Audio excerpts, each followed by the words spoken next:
وقت ما كنا ساكنين ببيروت كولد، اول شيء حسينا حالنا منيح، بس شو دايما كنت بس بتحس انه انت يهودي بين هونيك. ليه؟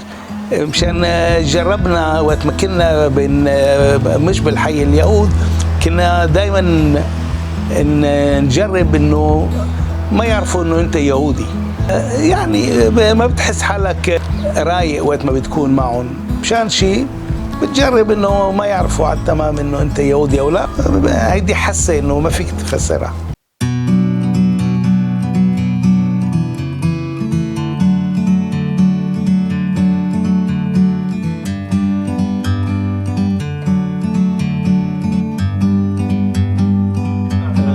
اسمي أري راز، اسمي بلبنان كان أري درزية، كان لولو أو ليون درزية.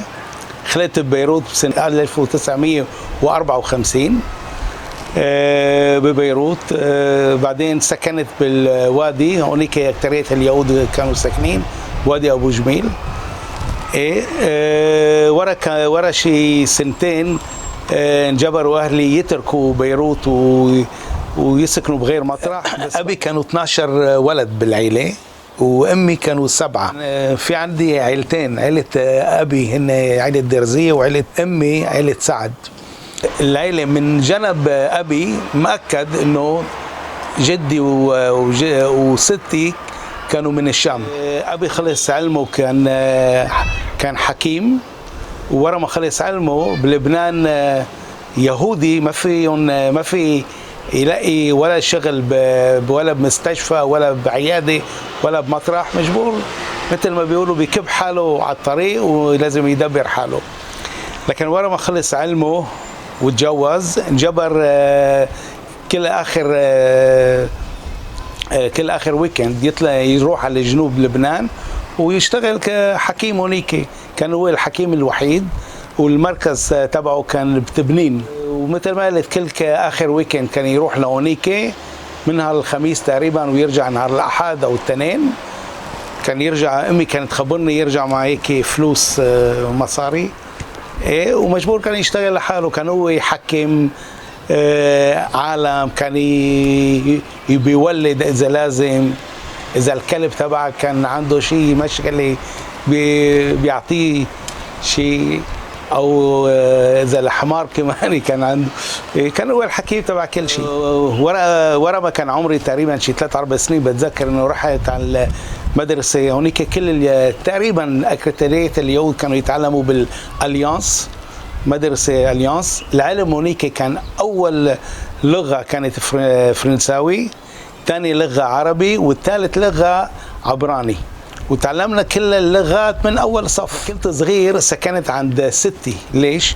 مشان اهلي بعدين تركوا بيروت راحوا لغير مطرح، بفسر بعدين ليش.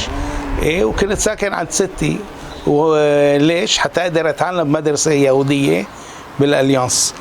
وهونيك كنا عائله كبيره وكان في عندي كثير اصحاب، والمضبوط انه الحياه كانوا حلوه هونيك، مشان اليهود ما كانوا يتعدوهم، كانوا ساكنين بالوادي، واكثريه الناس بالوادي كانوا يهود. ساعتها حسينا حالنا مثل بالبيت.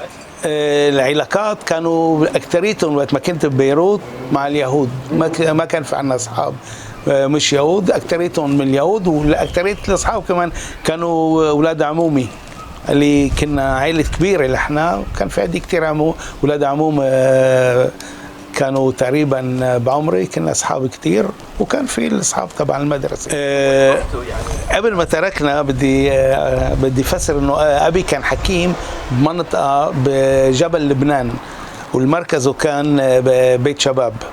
بيت شباب هيدا مطرح اللي كلهم كانوا هونيك مسيحيه، كلهم كانوا كان في من كل شيء، مارونيه وغيره، بس الاكثريه كانوا مارونيه هونيك، موارنه بيسموهم، كانوا يعني كاثوليك هيدا بالفرنساوي.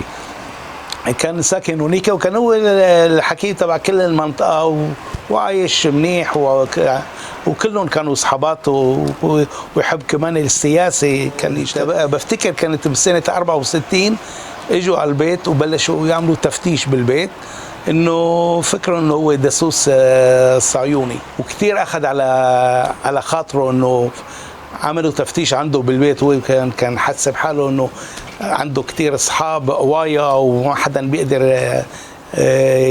يحط ايده عليه. ايه ومشان شيء ورا ما كان في تفتيش ووقفوه كمان، بفتكر كان شيء يومين موقف.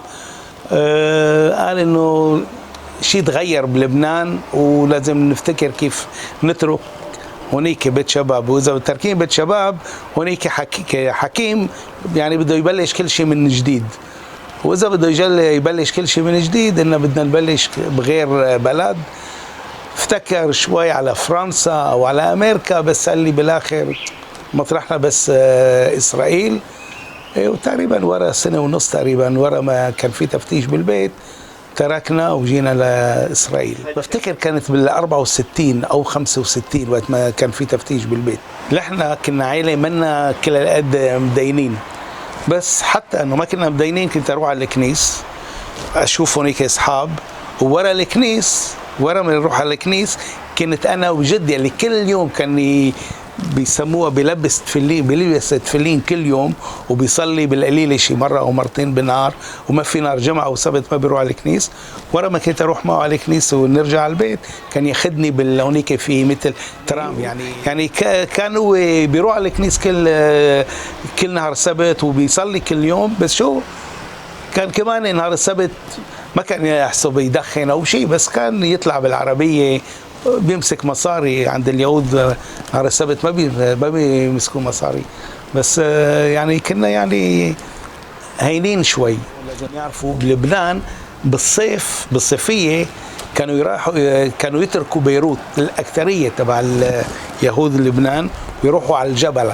اكثريتهم كانوا بحمدون، في منهم كانوا بعلي، هذا جبل شوي جنوب شرقي من بيروت. وبعدين هوليك كمان كنا نروح على الكنيس وكل شيء، وخاصه بالاعياد بتشوفهم كلهم بيلبسوا حلو، مو مثل هون انه مع الجينز اللي كلنا مع في منهم مع كرافات. انا في عندي صوره مع بابيون نهار او بروش السنه يعني راس السنه، او بكيبور النهار اللي بيصوموا اليهود.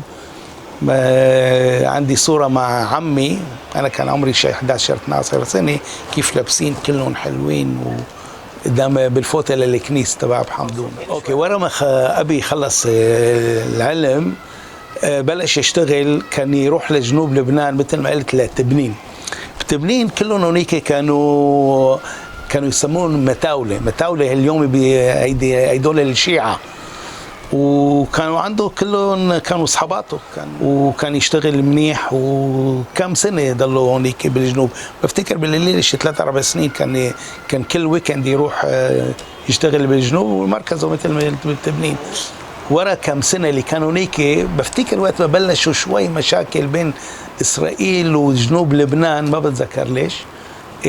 بلشوا قالوا له اصحابه انه يعني بلش يكون شوي خطر لك تضلك بالجنوب، بننصحك انه تترك المطرح تروح لمطرح اللي كلهم اكثريتهم مسيحيه، مشان بلش يصير عم نسمع انه في ناس بدهم يعملوا لك مشاكل، يعني لازم تنتبه. والنصيحه تبعنا انه تترك الجنوب، مشان شيء هو ما كان يخاف من شيء، يعني مشان شيء كان يروح للجنوب ومع كل الاسلام، ما كان حاسس حاله قوي وكل شيء.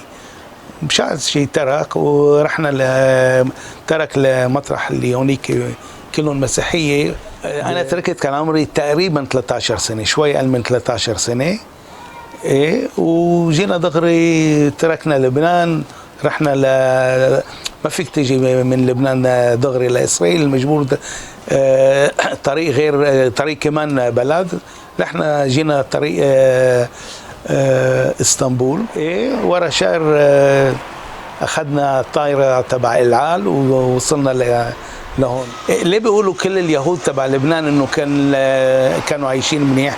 مشان بلبنان ولا مرة ما جربوا يعتدوا اليهود، او مثل باوروبا مثل من 200 سنه اللي كانوا او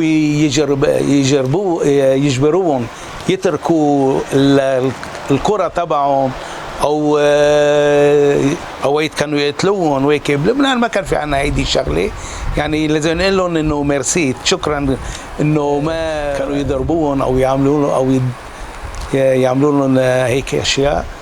بس شو ليش اليهود دبروا حالهم؟ مشان ما كانوا يقدروا يشتغلوا ولا بمطرح اللي تبع البلديه، ولا شركه تكون تبع الدوله. مشان شيء جبروا كلهم او يكون في عندهم محلات، او اذا كان في منهم تعلموا حكيم بيقدروا يدبروا حالهم. بس اذا واحد تعلم مثلا مهندس كهرباء ما في يلاقي شغل، ما في يلاقي شغل بلبنان، ولا بشركة الكهرباء ولا بغير مطرح.